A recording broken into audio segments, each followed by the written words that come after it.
Are you looking for a podcast where you can hear from real people regarding their real dental drama? If so, then you've come to the right place. Join hosts Bethany Petty and Dr. Rena Kuba as we dive into the solutions we've created and the mistakes we've made while managing dental drama. Let's get started.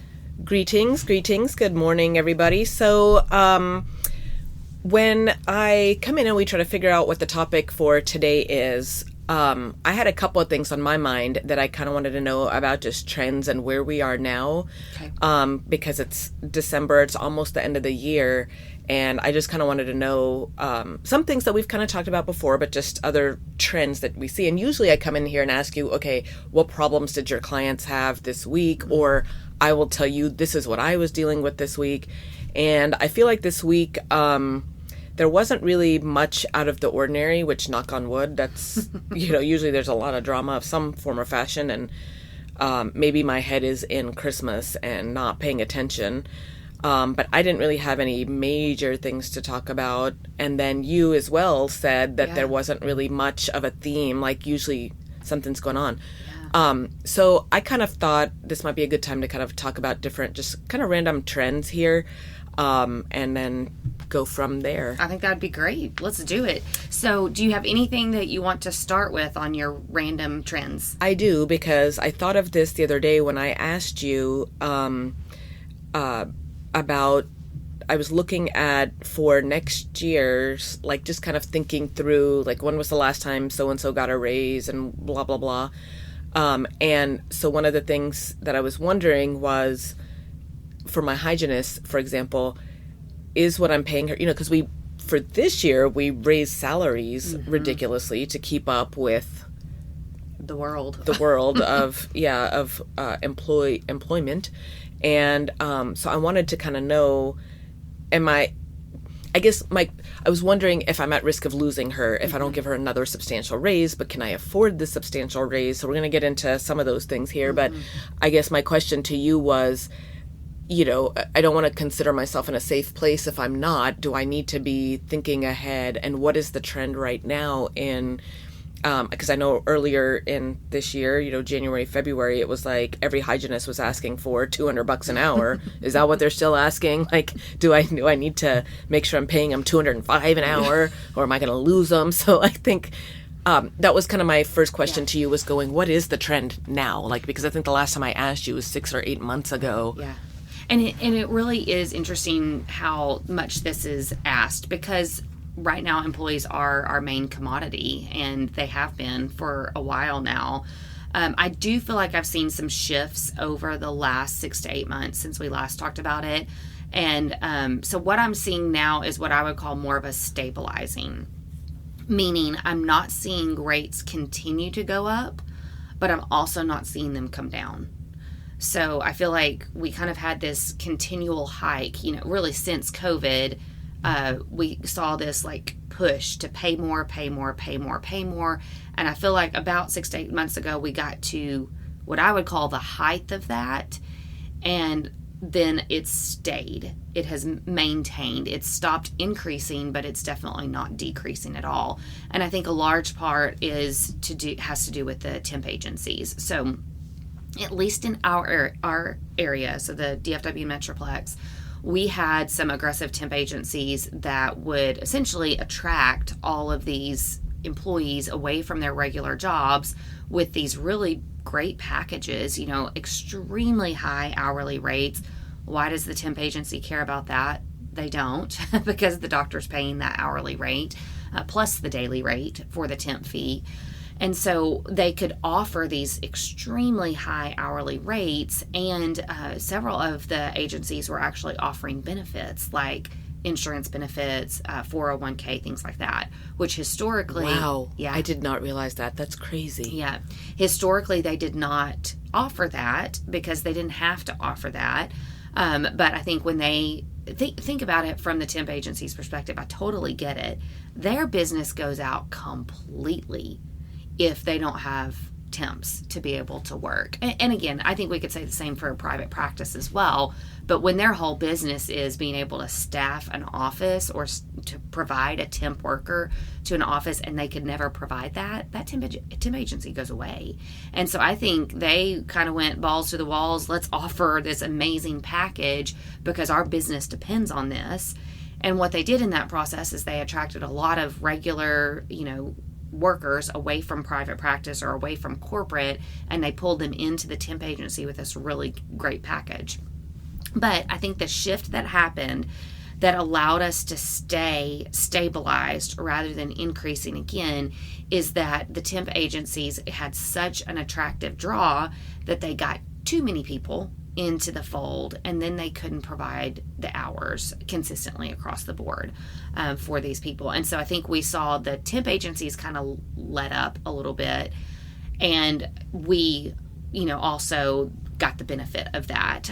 First of all, some of the people that were with those one of the people on your team actually, Emily, she was employed with the temp agency, couldn't get the hours that she was needing, and actually had to leave the temp agency because she's like, I have to work more than 2 shifts a week.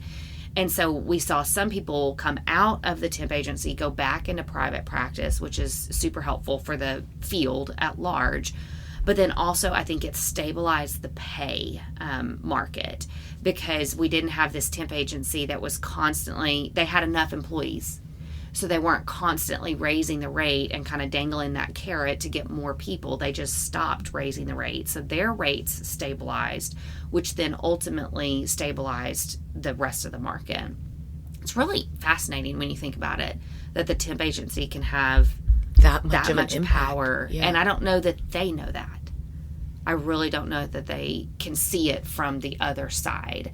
Well, the whole time you're talking, I'm like, well, how can we boycott these temp agencies? Isn't that terrible? But I'm just like, but they're the ones who've driven this up and made it so miserable for us.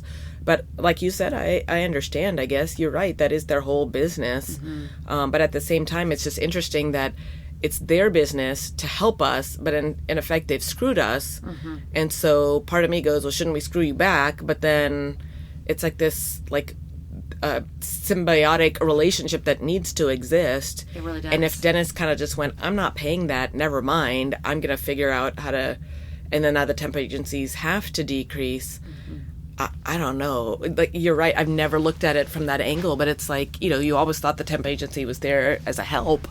And now I'm like, wait a minute, they screwed us over. Yeah. And I don't know that they realized that. I doubt it. I mean, again, maybe being a chump, but yeah. I just feel like I doubt that would be weird if they're like, let's screw. I think they were in swim or sink mode. Absolutely. Yeah. I think they were fighting to survive, just like all of us were post-pandemic.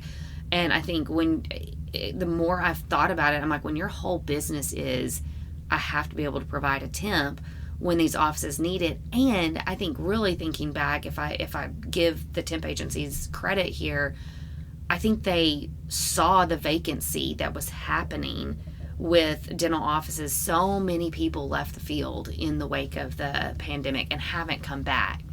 I think they knew, we got to step up. We got to be able to provide for these offices. Like, in order for them to stay in business, we've got to have temps to provide. I don't think they ever knew that they were going to cause such a backlash. I do think they were trying to help. I agree completely. But I think, thankfully, because they had such a draw and such an attraction, and they got maybe more than enough temps, is what I'm understanding, that they were able to kind of stabilize their rates. We were able to fall into that stabilization process as well. So I have not seen, since we last spoke on this back in spring, I haven't seen rates go up substantially. So and I'll give you examples. In our area, this varies. So I've got people in the Metroplex. I've got people out of the Metroplex in smaller towns. Small towns are always going to be much lower. Even an hour outside of the Metroplex is going to be much lower than some of the rates that I'm talking about. So I would say, listeners, as you hear this, it all depends on the state that you're in. I mean, you can go up to Seattle, Washington, and the rates are completely different up there. So this is perspective, but in our area, a hygienist right now, what I'm seeing the normal hourly rate at is somewhere between 45 and 50 an hour. For a temp or for a employee? Employee. Okay. Yeah, for an employee. Temps are still hovering right at that 48 or 50. Most of them make 50 if they're temping in any way. But there was a time earlier this year they were making into the 60s, weren't they? Yeah.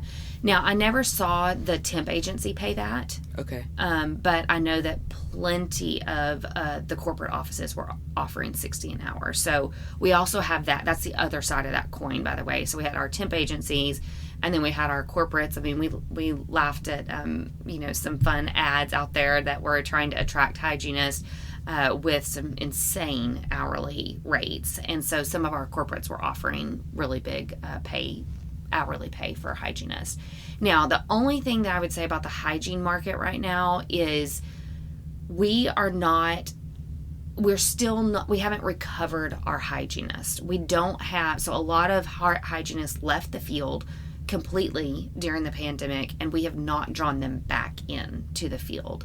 And so we're not seeing this, we've got a new graduating class, we've got this influx of hygienists. Those hygienists that the May class that graduated, they all had jobs before they graduated. I mean, they were snagged up immediately. At that $45 to $50 an hour rate? Absolutely. Oh my gosh. Brand new. Brand spanking new. Yeah. And I didn't see anything below 45, even in small towns. So that is one area that I would say has remained high.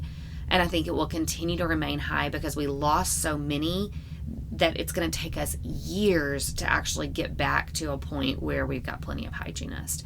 So there really is a supply and demand for them. And they do know that. They really do. So I think... Of course they do. So hang on to your hygienist. Now, I do think, and I may have mentioned this last time, but there was an article that came out actually in the Hygienist magazine talking about be careful, hygienists. Like, don't price yourself out of a job, because at some point, and I've had this conversation with many of my clients, does it make more sense to go $30-$40 more an hour and have a dentist on your staff? And that's when we get to that 55-60 mark, well, that's when we start to ask that question, because for a little bit more, we have a dentist that can do hygiene and also produce in the way of treatment. So yeah, I don't think we'll see it go much higher for the hygienists though. So I guess we're talking about hygiene right now. What about assistants? Where are we with that? So assistants, the main thing that I've seen change with assistants, and it's still, we're still here, is brand new assistants. I would say used to make $12-$13 an hour coming out. They're consistently coming out making $16-$17 an hour, brand new, no experience. And so their starting rate has gone up substantially. And that can be tracked to places like Costco, Lowe's, Home Depot, Target, all of those hourly rates were pretty much 15, 16 at a starting rate. And so I'm seeing the same thing with dental assisting, is that usually 16, 17 is what they're wanting. Some will come out asking 18 an hour as a brand new assistant. And so that rate has gone up. I think our senior, experienced assistants, their rate has also gone up. Now, it's stable, so I don't see it continuing to go up. So I would say experienced assistants right now are somewhere between 23 and 28, 29 an hour is where I kind of see them falling. And that's not a lead. That's just a good experienced assistant. They're somewhere between 23 and 28. And then I would say your newbies are in that 16, 17. And then if they're kind of 1-2 years, they're normally somewhere between 20, 21 an hour, somewhere. I'm about to ask you, did you turn the heat on in here? Because I can just feel the heat in my body rising. Okay. Whew, I need a extinguisher. Cool me off here. Where's that fan? Turn that fan on. No, I know. This is just, I guess, things change, but to me, the thought of, it used to be an experienced assistant or a lead was at 21, 22. If they've been with you for 10 years, and now, these newbies that are, jaw on the floor, man. But the good news is I don't see it going up. I really don't. I would say that's been the rates for the last 6, 7, 8 months, and I haven't seen that go up. So I think we're going to stay here.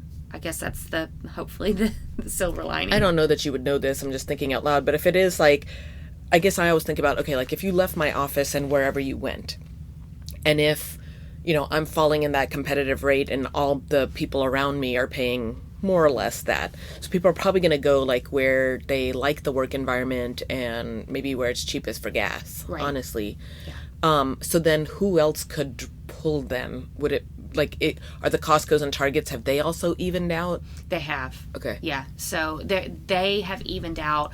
Right now, I think the other thing that we have going for us, which sounds awful, and I'll admit that this sounds bad, but we've also got a lot of the bigger corporations that are making massive layoffs. Don't ask me who. My husband's in economics, and he's telling me all these company names all the time that are having real big layoffs. And so we are seeing a change in the market. So I think for the longest time post-COVID, we saw every company like trying to attract. Like, we'll come up with any kind of offer. Like, let's just get employees here. So there's like a TI, Texas Instruments, yeah. And somebody else was telling me Southwest. Yes. And how they've always had too many candidates, and how they were putting up, instead of, that was earlier this year, like in the spring or January, right. February, so almost a year ago, where they were putting up, like I drove by at Texas Instruments and there was a banner that said like now hiring or something, and again, that was a jaw drop moment. I was like, what in the world? They've never, like, that's always been such a tough place to gain employment.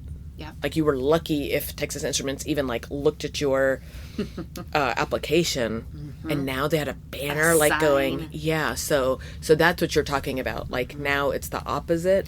It really is. So we're seeing that because a lot of the major companies are doing layoffs, that we're starting to see that kind of trickle in, I think, to the dental field as well. Because I can honestly count probably on my hands and toes people that left the dental field for other careers, attempting to do, tech jobs, remote jobs, just random things that they left the dental field for. I'm not saying that those people are going to be the first ones to be cut. I'm saying they could very well be a part of some of these massive layoffs that happen, which would then bring either people that have never been in the dental field before looking for something, a career, or it could bring some of our dental people that we lost back into the field. So I do think that that's something on the horizon. We're early in the days of these layoffs, so we can't really speak to that yet. But I would imagine if we got together 6-7 months from now and talked about this again, that we'd probably see some of that impact in our... I was just about to say, like, I wonder, like, a lot's changed with this since we talked about this 6 or 7 months ago, and now with what you're saying, because you're right, like, right after the pandemic, and everybody that was like, oh, I managed to live at home and work from home and I'm not going back in, or we managed to live on this one income, or we managed, like, people like were just being so adapting and changing and going, hey, maybe life's too short. We know all these people that passed during the pandemic, or we valued our family time, blah, blah, blah, blah, blah, like all the things that were happening then. And so, every company, every field that was low on workers, and now, I guess, made all these attractive packages, and now can't keep up with their packages is what it makes it sound like. Exactly. You're saying. Mm-hmm. And now they're trying to normalize back again and kind of going, no, you have to come back to work now. Yeah. Where I think 6-8 months ago, it was like, no, you can stay home. Please don't quit. And you're saying now that's changing. Or whether that's the job market or their own bottom line going, this is not sustainable. Yeah. It's interesting. It is going to be very interesting to see what it does, for our small sector over the next 6-7 months. It'll be interesting to see. I am, as awful as it sounds, I mean, those layoffs are happening, and I hate that they're happening. But then there's a part of me that goes, is there some way that the dental field might be able to benefit from that? And I think that goes back to our encouragement that we often make, which is consider out-of-the-box thinking when it comes to who you hire. Because I do think there's a chance over this next half year or so that we'll have random type people apply, and you're thinking, why is this person applying to the dental field? They've never stepped foot, into a dental position. would be remiss to tell you. I mean, if I didn't tell you to look at that person and consider them as an option, I think we don't change the dental field without considering people that have never been in the field before. We're in a spot where we really need to attract good talent back into our field to really stabilize things. And that means we're going to have to take a risk and look at people that have never been in dental before. But I think long term, yeah, that's a short term hurdle because then we're training some person that has no dental knowledge. But I think the long term benefit of looking at people like that is we really do stabilize our dental field even more. We bring those rates, I don't know that they'll ever come back down, but if we bring people into the field, we prevent them from going back up again. And so I think we make an impact if we pull people in. Well, and honestly, as much as I don't like it, but you're right. Like it, when the norm used to be 12, 13, how do you bring somebody else into the field? Yeah. What is the attraction at that point? And now if it's like, $18, $20, assuming that that's still livable and, then maybe we do attract some better talent into the field over time. It's a more viable field at that point. Yeah. Which I think is something that, we have to look at silver linings in this. And if that means, man, we got our rates up to a rate we never wanted to get to, but then that brings talent into the field, then, okay, I think it ends up paying off. So then kind of switching gears here, the next question I had for you there that I know you had mentioned about things that people are asking in offices, and I know I'm asking the same thing, is, when we look at like those rates that are here to stay, and then we're looking at, but how am I going to continue to sustain this from a practice standpoint in that insurance is still getting worse? My question to you, I was hoping, and I know Chris, my accountant at Moss Wamble, was talking about, I hope you have a really good November, because years past you've had a good November, and that's, again, worrying about mid-August, because schools in Texas and our area start back mid-August, so the first half of August is super busy, the second half is dismal, so when you look at the numbers, in your mind, you're going, oh, we busted it this month, and then you're like, oh, God, that's not a good number. So it kind of is a wash. So August is not a great month, even though we feel like it is. September is useless. October kind of builds back up. November is one of those other ones too. It's kind of dismal at the beginning, but then Thanksgiving break hits and people start realizing they've got benefits they need to use up. So I remember him saying back in October, well, November is usually a good month for you, so hopefully it is. And I think we had the worst November I've ever had from a production standpoint, from a new patient standpoint. It's frightening me right now.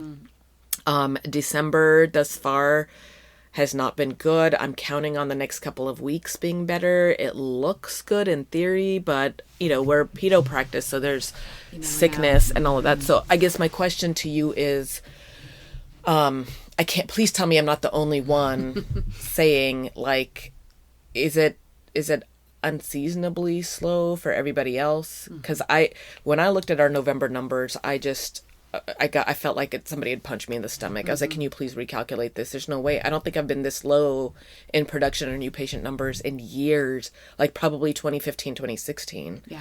What the beep is happening? So. Yeah, no, I would say if there's been a theme of my questions from clients over these last few months, that has been it.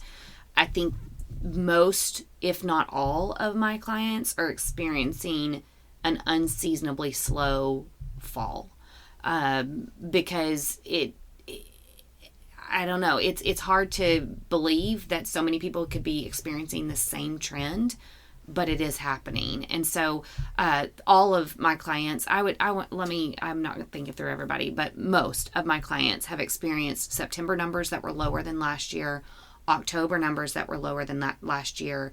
Then they too were thinking, oh my gosh, okay, I've been feeling the pain of those 2 months. Surely November will save me, because it can be a busier time of year, even in general practices, if they're trying to use their benefits and all of that. November, December starts to pick back up, and then November didn't end up being okay. So it wasn't just me. Strong, right? Okay. I would say the majority of my clients have experienced unseasonably slow What is it? What is it, man? Like, what is it? Well, and I've kind of been racking my brain on what, because it's so interesting how every trend post-COVID has been upended. I mean, it's so interesting to think back to pre-COVID. I could predictably tell almost all of my clients, this is what you will experience in this month, and then this is what you're going to experience next month. And I cannot do that anymore because trends are completely just organic. They just pop up as they pop up. What I can say is across my clients, I see similar trends. So I know it's not just one office that's experiencing this most of the time. And when we come in here to podcast, I've normally got a cyclical pattern of things that have happened over those last couple of weeks, and we get to talk about that.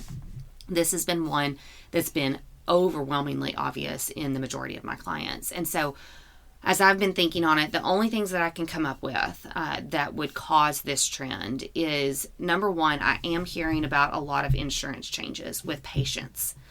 So I'm hearing kind of two things. One, from patients, I've elected not to have dental insurance. So I've dropped my dental insurance because I need more money in my paycheck. And that was costing me, even if it was costing me $70, $80 a month, that's $70, $80 that I need in my bank account right now because inflation and people are experiencing the pain of that. And so they're dropping things that are coming out of their paycheck. Or the other thing that I've heard is employees electing for the least expensive dental option, which in most HR companies is the HMO plans. So then you've got people that are discovering, oh, shoot, I signed up for an HMO plan. So now the doctor that I've always been to, I can't go to because very few people take HMO plans. So now I'm either A, not going, or B, I'm having to change dentist and find an HMO provider. I have heard that a lot. As I've been in offices from patients, I'm hearing that.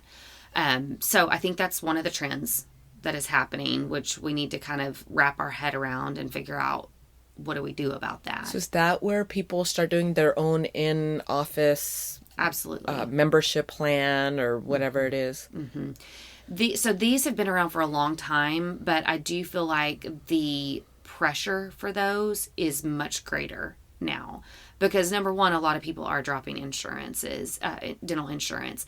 And so for us to have an easy solution where they can maintain their dental care is very important right now. Now, that's not saying 100% of people are going to sign up for it, but even if we can get 25% of the patients that we're going to potentially lose, because the one thing to keep in mind and remember, as much as this sounds awful to us, is when people don't have dental insurance, oftentimes, not always, but oftentimes they don't go to the dentist.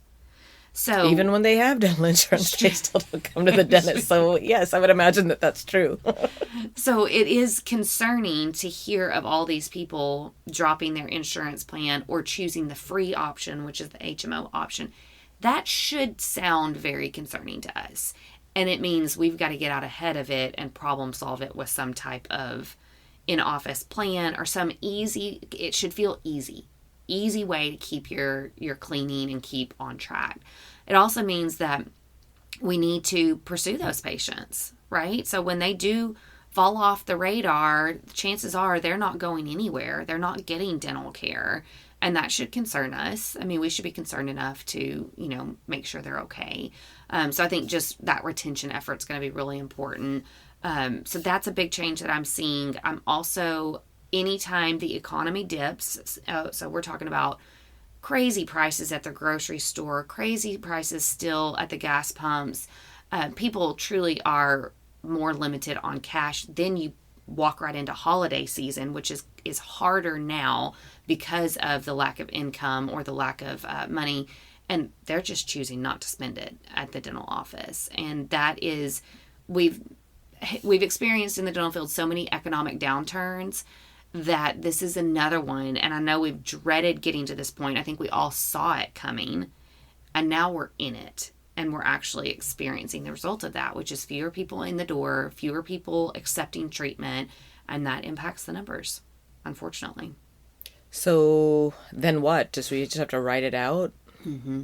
Okay. I feel like some of it is writing it out, getting really creative with our expenses. So this is where we buckle in, and that's funny coming off the conversation we just had about employees' rates, because those rates are not going down. So it's like, where else can we tighten the strap and really pay attention to expenses in a way that we may not have paid attention before? And that can be dollars and cents. It doesn't have to be some major cut that you make, but we've got to be really careful with how we're spending money so that we're not putting ourselves in a tight spot.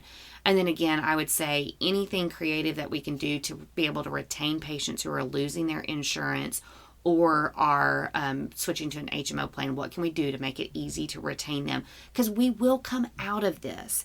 An economic downturn does not stay forever. We will come out of this. So if we can retain patients in this interim difficult stage, even if it's just for their cleanings and nothing else, if we can retain them, we just kind of buy our time until the economy starts to swing the other direction, and then they're still our patient. We didn't lose them in that process.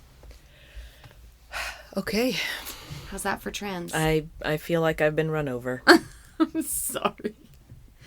It's the honest to goodness truth of the situation, and sometimes that truth just stings, I mean, again, not that I want anybody else listening to be going through this, but it does make me feel better that it's not just me, because I've been very, just feeling very anxious. Yeah. Anxious about the numbers, anxious about the end of the year.